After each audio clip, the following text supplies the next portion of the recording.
I'm excited to talk to you because you have a new EP out now. It's called Loveland. I'd like to talk about at the beginning though, people describe you sort of as hip hop. Sometimes people describe you as pop and hip hop or a little bit of R&B in there as well. How do you tend to describe your music?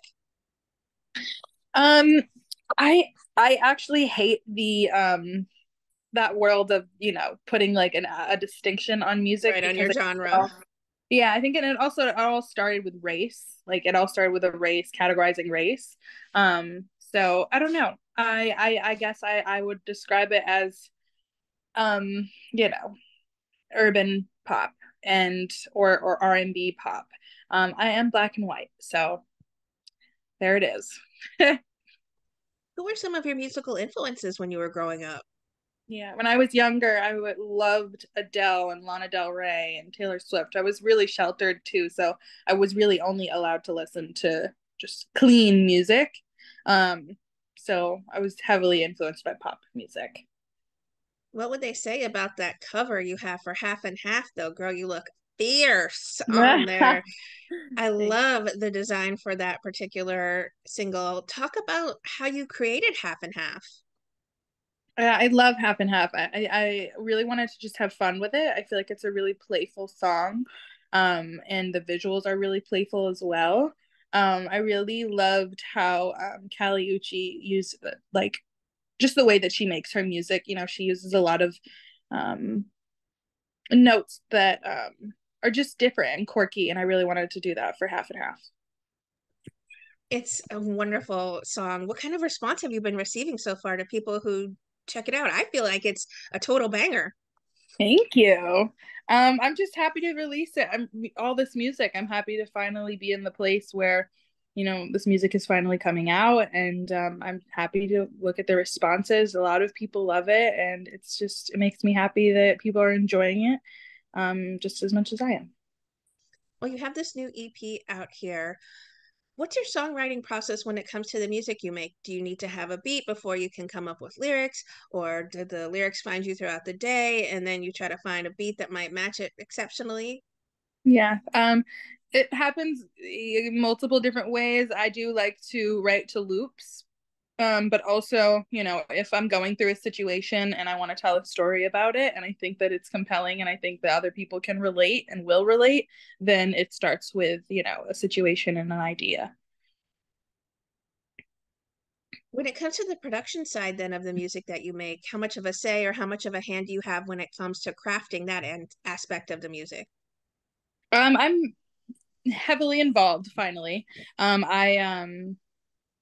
I know what I want and I know what I like to sound like, and I'm very vocal about that. We talk about how Half and Half is such an epic single. Is there a song on this EP, Loveland, that really holds a special significance for you, or one that maybe is close to your heart at least? Or I know they're all your children at this point.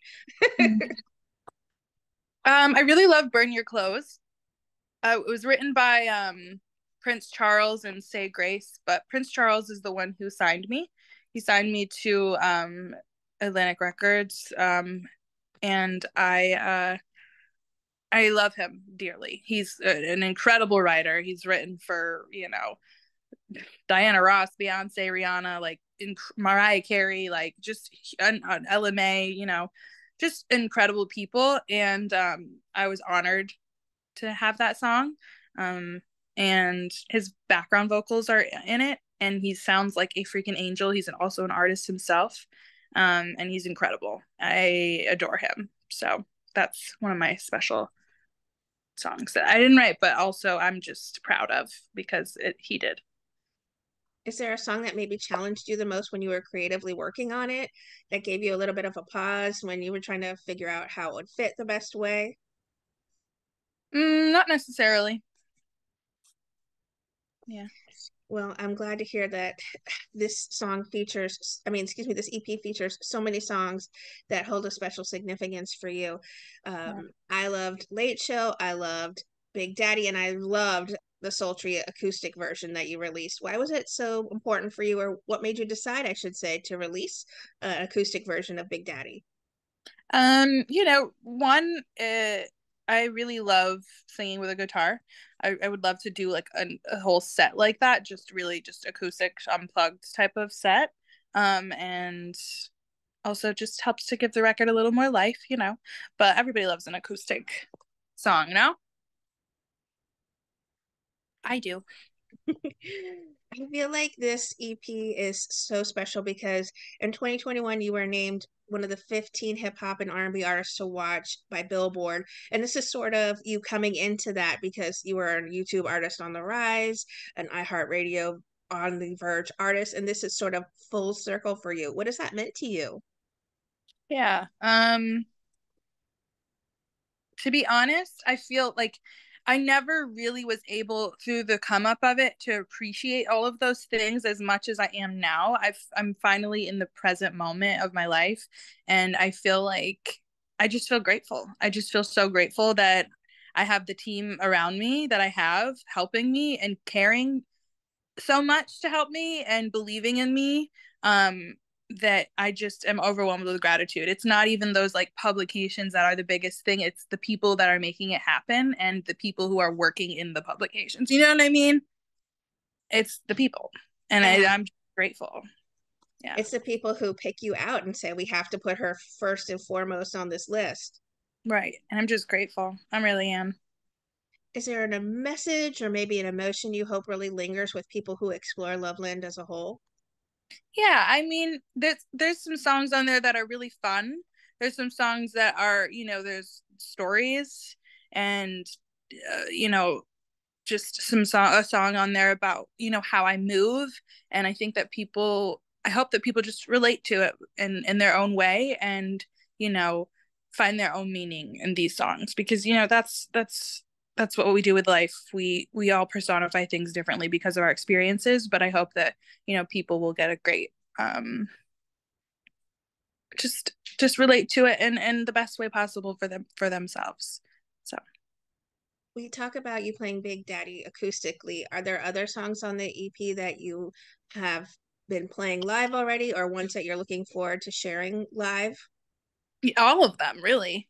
There's a really fun song, it's called Lucky. It's just about like going out with your girls and being the baddest biatch. And it's just a cute, fun, playful song, and I think that one's really fun, and I think that'll be fun to perform, and I think all of them really, but yeah, that one. Also Homemade. There's another one on there, Homemade. That one might be really fun to perform. It's got, I Yes. love the beat. The beat's incredible. Bridgetown really did an incredible job with that record.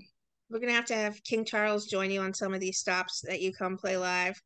Prince, and Prince Charles, yes, excuse me. Yes, Prince Charles. yes. No, King Charles is a totally different person. Yes, I don't exactly. know Yes. how he would suit you on your music. That's funny. I know you mentioned Cali Uchis as being sort of an influence, especially maybe with this one song, or even maybe in the music you make. Is there an artist, maybe even her, that you would love to collaborate with on a song in the future? Rosalia and her, incredible. And the Oh, weekend. oh, that would suit your voice so well. I think that you guys could harmonize so well together on a I track. think it would A sound little Bruno gorgeous. Mars, maybe too, at some Oh, point. absolutely, Bruno Mars. Absolutely. So I'm supposed to be moving to um LA top of the year, and the studio that I would probably be recording at is one of the studios that he records at often. So I'm just excited to maybe rub shoulders and meet him. Leave a note or something that says, call me when Right. sometime. If we don't run into each other while we're recording, whatever. Right. Well, Literally. what would you like to say then to fans and supporters, people who truly enjoy your music, embrace it, and celebrate it?